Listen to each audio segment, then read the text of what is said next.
So after reviewing the 2D animated films and the 3D animated films, I was trying to think what would be the next logical step for Disneycember, and everyone seemed to voice their opinion that they want to see the live action films. Well, the problem with that is there's like a bajillion of them. I have 1 month to get through these and it's just way too much. But at the same time, I was thinking to myself, these movies have left a big impact. Just as much, if not bigger, than the animated ones. So it did seem kind of a shame not to talk about them in more detail. So here's what I decided to do. I'm gonna go through the live action movies, but only the ones that are the best known. The ones that left an impact, the ones that, whether for better or worse, we remember. The Mary Poppins, the Bedknobs and Broomsticks, the Pirates of the Caribbean.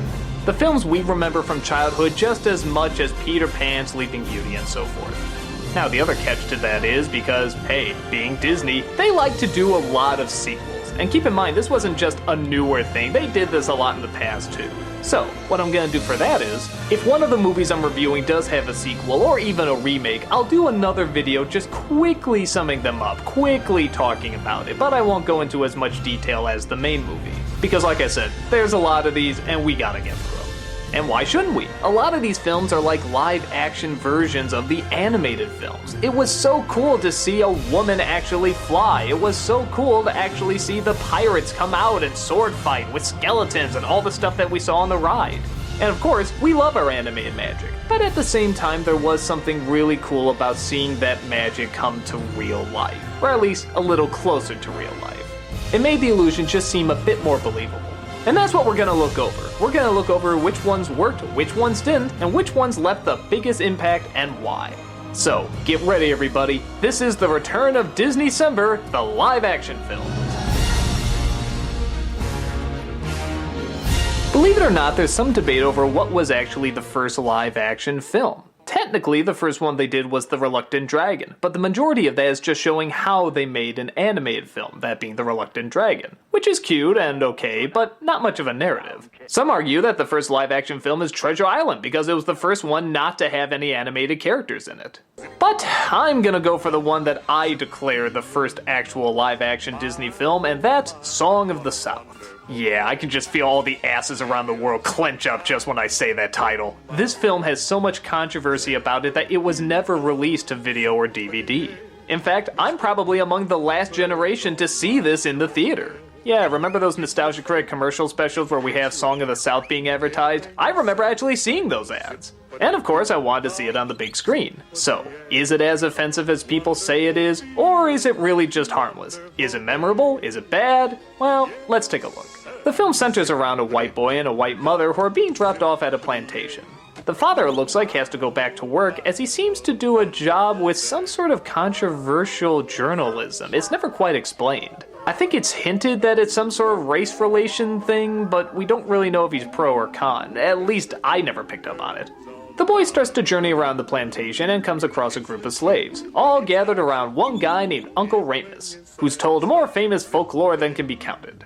Uncle Remus is a nice, likable guy who befriends the boy very quickly, telling him stories all about Brer Rabbit, Brer Fox, and Brer Bear. These scenes, of course, are animated. And need we forget he sings that unbelievably catchy song. Zip-A-Dee-Doo-Dah, Zip-A-Dee-A. But a couple of misunderstandings start happening, and the mother doesn't like her son hanging out with Uncle Remus anymore. But once the dumb little white kid acts like a dumb little white kid and accidentally gets himself in a bullpen, a tragic accident occurs, and of course, they have to see what's the best way to bring him back, and I'm just guessing that Uncle Remus might play a big part in it. I guess the first thing to talk about is the elephant in the room, and that's how this is racially portrayed. This does take place in a time of slavery, and it's definitely addressed, sort of. The only major clue to kids would be that at the beginning of the day, they all sort of go over this hill, and then at the end of the day, they all kind of come back. I wonder where they went. Everything else in the movie is pretty much just them being laid back and telling stories and having a good time. So I guess for a lot of kids, I don't know if they would catch on. I didn't when I was younger. The dialogue, of course, is trying to capture how we thought black people talked back then, and I'm just gonna take a wild guess and say they got some things wrong, but their heart is still in the right place, it seems. In the end, it's pretty obvious that the moral of the story is don't be prejudiced, people come together, listen to one another, so the lesson certainly isn't bad. But at the same time, I'd be lying if I said I didn't feel a little uncomfortable every time they say the term tar baby. And yeah, I know the term comes from these stories, but I still feel a little weird. For my money, again, as a 30-something white person, I don't see anything horribly offensive, but if I was a little black kid watching this, I don't know how I would react to it. Regardless, how does the film itself actually hold up? Well, I have a theory that maybe the reason they never pushed so hard for a DVD release is that the film actually is just kind of eh. That is to say, there are still some very strong elements in it. For example, the guy playing Uncle Remus is unbelievable. I mean, this guy has the biggest heart, the biggest smile, the nicest voice. You just wanna, eat him up. He's just the nicest guy. He's what makes this movie. And of course, having an Academy Award-winning song isn't too bad either. It's still catchy, it's still upbeat, and it's a Disney classic.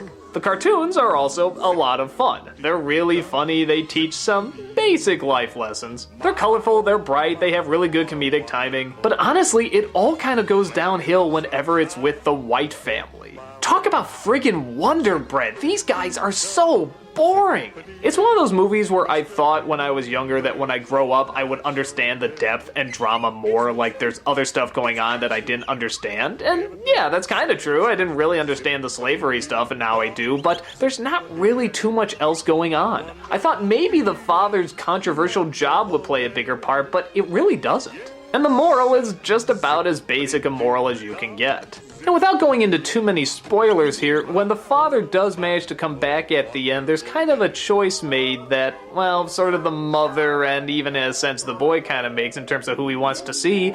And while it's a happy moment, it still kind of puts the father in a bad spot. I don't know, it seems to rush up too happy at the end. Wouldn't there be more stuff discussed? Wouldn't there be more conversations? Or I don't know, it just feels like there should be something more.